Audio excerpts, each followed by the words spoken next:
we see you at your newest venture, Chateau Rosabelle. It's lavish, it's in France, it's pink, it's all the things. What makes it different from any of your other Vanderpump experiences? Oh, it was totally different. It was totally different living with my staff. It was totally different taking people to the other side of the world that I didn't know. I mean, I knew some of them because some of them worked for me, but they all had to be very qualified. So I was looking for the best person for the job because, as I said, we were going to start opening up the chateau to guests. It was a poignant kind of stories of the guests that were really beautiful and what we had to achieve to celebrate their, give them a celebration of their dreams. There was a lot of many complicated scenarios. And then you put 12 people living together. I've never lived with my staff before. That was, I'm just thank God I hadn't had to live with, all of them on Vanderpump Rules for 12 years. Otherwise, I'd have definitely lost my mind. Living with people is very different. You don't know them till you live with them.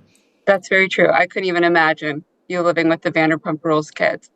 What sets this group aside from that cast, from that staff that you had at your restaurants there? Well, it's funny because people are asking me what's the comparisons. Vanderpump Rules was never just about my staff because I had 300 people working for me at the time.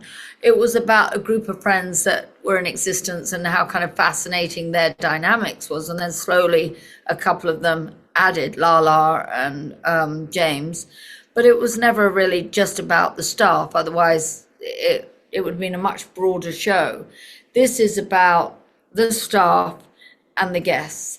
And it's totally different. Of course, I'm sure some people will draw similarities between a couple of characters, but no, this is more visual as well. And this is also, you have the guests involved, and there's many different scenarios that you see in the show that's nothing like Vanderpump Rules. I never want to repeat something. I want to make it everything I do to be innovative and new. First, which group do you think is the messier group? Of course, we've had Scandival in the last year, which kind of takes the cake on things, but which group do you think is more dramatic? Over 12 years, I mean, we've seen everything. We've seen infidelity. We've seen Jack stealing sunglasses from a shop, being arrested. We've seen, I mean, Vanderpump Rules maybe takes a biscuit, but these guys were only there a couple of months, so give them time. Yeah, we'll see what they get up to, right?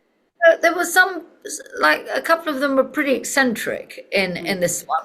Like I'd be like, well, you've worked for me before. Why, like they were showing me a side of their character I didn't know, so that was kind of, and also in Vanderpump Rules, they go home, whereas there, it was like 24/7.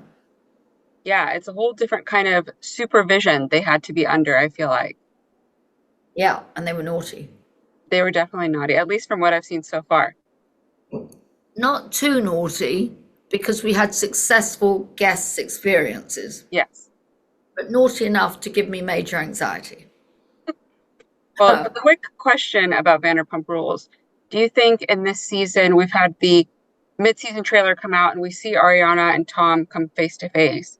Do you think the group will finally embrace Tom, or is he still going to be struggling into a possible next season even? Well, you can see I was trying to facilitate some kind of cohesion within the group because when somebody tells me they're so depressed, there's suicide ideation, I can't, in good conscience, not try to make this better. I can't. I lost my brother's suicide. I talk about this very openly. And I said to Bravo, you have to show what he's told me, what he's said, and how depressed he was. And quite honestly, I don't think the punishment of the whole world turning on him, denigrating him, castigating him, the White House, the Adele show, CNN, the Good Morning, it was everywhere. Yeah. That's too much for one person to take, in my mind. And I don't know, I could have been strong enough to take that, endure that, Yeah. Most people, if there's one thing written about them in somewhere like Radar Online, they're losing their mind. Imagine the whole world's talking about you on every news show, saying you're the most hated man in America. I had to cool that down. I had to. I agree.